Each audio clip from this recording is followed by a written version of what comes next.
So the topic of this presentation is around meat quality. So over the last decade, we've really seen a change in the way we refer to the meat that we produce. We really are thinking about the consumer as being the end of the value chain and who is actually consuming the product that we produce on farm. And so we really have seen the terminology that we use when we're describing our meat that we produce really flip around. And so terminology like plate to pasture and fork to farm, as opposed to the reverse when it used to be in the opposite direction. So it really is placing that emphasis on the consumer traits and the consumer's acceptance of the product that we are producing. When we think about the consumer traits and what customers are looking for when they buy our product, they are looking with their eyes and they are deciding what they perceive to be the optimum lean to fat ratio in what they see. They need it to be visually appealing. They need it to have a consistent eating experience. And traits that go into that eating experience from a meat science point of view are pH, tenderness, colour stability, and intramuscular fat. And when we think about this high quality, consistent product, there are a number of ways in which it can be implemented, with some of them being around pre-slaughter handling, which will affect things like pH, on-farm management, genetics, and post-slaughter processing. Post-slaughter processing can impact on things like tenderness and pH, but something like the trait of intramuscular fat is something that is very much driven by on-farm management and genetics, such as the fact that at the time the animal goes on the truck, intramuscular fat is fixed and can't be manipulated by anything that happens at the plant. So when we look and we start thinking about meat quality, we've gone through decades of selection for improving the lean meat yield of our carcasses. If we go back to the 1970s and beyond, we had our refrigerated or frozen shipping trade where fat was actually a desirable attribute for that refrigerated shipping that was required. But we've gone through a long and very successful process of trying to actually remove a lot of carcass subcutaneous fat. And so the question is, have we actually gone too far, and have we started to strip off too much fat from our animals? So intramuscular fat, many of you will be familiar with it, but it isn't something that we've often talked about in our lamb. You'll often hear the word intramuscular fat or marbling referred to in a beef context, so something like Wagyu that has a lot of intramuscular fat or marbling. So what we're looking at here is we have our subcutaneous fat, which is over this loin here. We have intermuscular fat, which is the fat between muscles that can be found throughout the carcass. And then we have our intramuscular fat, and that is the visible. IMF can be referred to as marbling, but it can be at levels that are significant but not detectable by the human eye. So why are we interested in intramuscular fat? Intramuscular fat is a key driver of meat palatability, and it's directly linked to flavour. A lot of the fat-soluble compounds are found within the flavour notes are found within that fat, and also the fat composition can impact it in terms of the fatty acids that are present will impact on the flavour. It also impacts on tenderness and juiciness.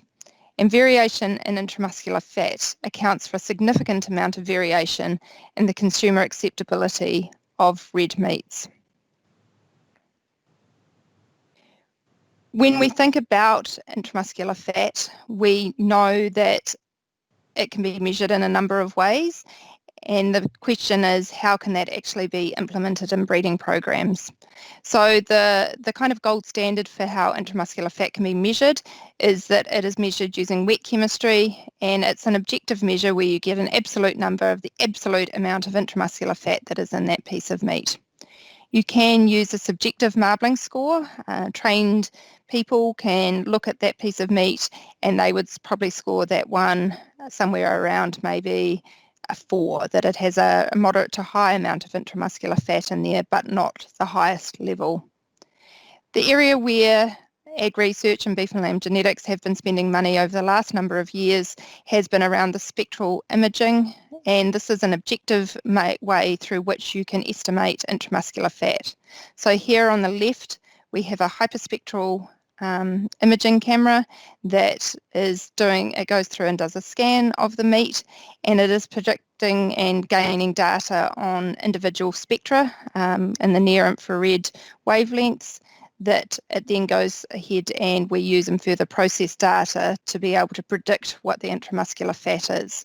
To be able to do that, we do require some objective actual measurements for the training of it. Same goes here on the right. We have NIR, which is another alternative technology, again gathering data on the spectral imaging, or spectral wavelength, sorry, of the meat that it is seeing, as opposed to here where we have a full scan of the meat. Here it is just measuring what it can see within here. So the question is, what is the level of intramuscular fat that we actually need to ensure meat eating quality, and where are we sitting at in New Zealand kind of currently? So when we look at overseas literature, the Australians have actually recommended that they would like to see 4 to 5% intramuscular fat in the meat that they are producing to ensure consumer acceptability, and that's been determined through taste panel analysis. But they do tend to slaughter their animals at a higher carcass weight than we do in New Zealand, and the animals do tend to be older. Something that is slightly more comparable for the New Zealand setting is work that was done in Scotland a few years ago, where they determined that 3% was the optimum or kind of really minimum required, it's probably a better term, to ensure the eating quality of the product that the consumers were consuming. And recently within New Zealand, just within the last few months, and it isn't published yet, so this is kind of a little bit pre-published information, but we have undertaken similar taste panel work in New Zealand, and very similar to the Scottish scenario, we have determined that 3% is kind of the target that we should really be aiming, because above that there was a very high acceptance of the product that was being consumed, and below that it was a little bit less. So where is New Zealand sitting in terms of its intramuscular fat profile? This is data that was collected through the beef and lamb genetics progeny tests back dating from 2014 through 2016. This is a little bit biased in that the way the progeny tests are conducted is that all animals are slaughtered on a given day, whether or not they are at commercial target carcass weights or not. And in some cases there are more male lambs represented, but in some ways that also represents the industry that females are retained within breeding programs. But what we can see from these graphs is that if we were setting that 3% as our target, we do have a lot of animals being produced at the moment that are below that 3% threshold. But that said, there are quite a few animals above that as well, and some are going up as high, as you can see there, 6 to nearly 7%. So there is a lot of variation in this trait, but it's something that we've never really looked at or thought about before. So over the last decade, there have been a number of studies that have started within New Zealand to try and understand the genetics around intramuscular fat.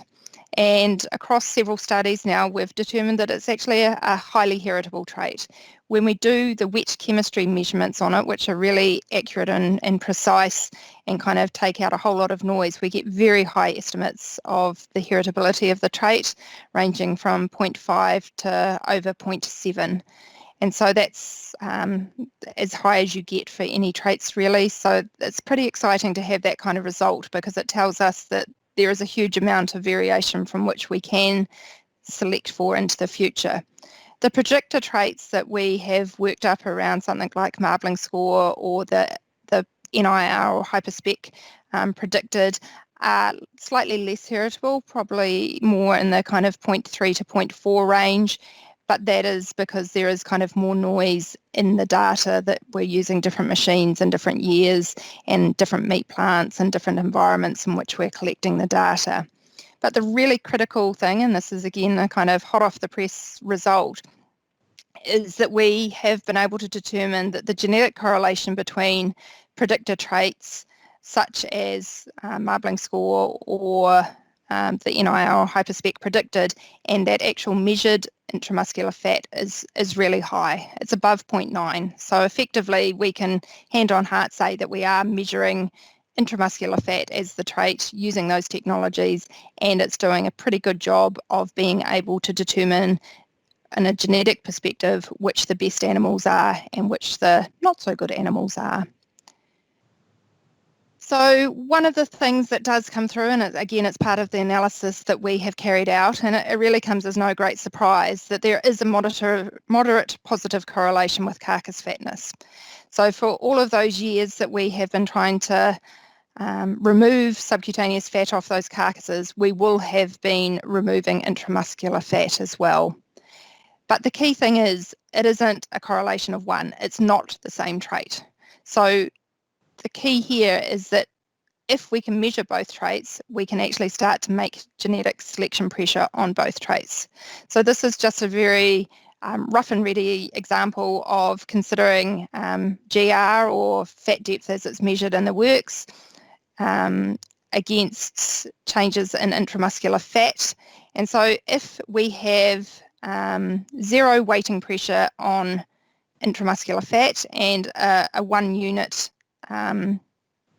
emphasis on removing our carcass fatness, we'll do a great job of removing carcass fatness, but at the same time we're going to be reducing our levels of intramuscular fat. And so what this graph just shows is that each one of these dots is where you're just placing a little bit more emphasis on intramuscular fat, and what happens. So if we get to the point where we're kind of no longer changing intramuscular fat and it's staying kind of neutral, we are still making progress in removing carcass fat, just not as much as we would have if we'd been putting all our emphasis on removing that carcass subcutaneous fat. So this really just does go to highlight that we can make selection pressure in both. It just means that depending which way you're looking at it, if we place just a little bit of emphasis on intramuscular fat, you'll make a little bit of progress, and if you place a lot of emphasis on it, then you will be decreasing that rate at which you're taking the carcass fat off. But the key here is that instead of being in this position here, we can actually make progress in both traits if both traits are actually measured. So in terms of implementation in nProve, as we're going to be calling it soon, I think now, is that there is a meat quality index available in nProve already, and it's available to those that are genetically linked to the South Island Genomic Calibration Resource that was originally funded a lot through the Farm IQ program. And the key traits that it measures within that are marbling score, tenderness, colour and pH. And there is discussion about these traits being added to other progeny tests. We are looking to implement the actual IMF predictors of NIR prediction and hyperspec prediction into nProve, so that we can use that other information that's available on quite a few other progeny tests into nProve, and to ultimately come up with a selection index that can utilise that information kind of to address the concerns of that previous slide, so that we can actually make simultaneous progress on both of those traits. And so I really guess the key take-home message from this is that intramuscular fat is an important trait if we think about consumer acceptability and consumer preferences, but it's a trait that we haven't historically paid a lot of attention to, and potentially we've been removing it through our really hard selection on removing carcass fat. That's not to say that we need to completely reverse everything that we've done, absolutely not. But what we do need to do is to just make sure that we have balanced breeding programs that are measuring both intramuscular fat along with the other meat quality traits, together with those carcass and lean, so that we can actually get that balanced breeding program moving forward. Thank you.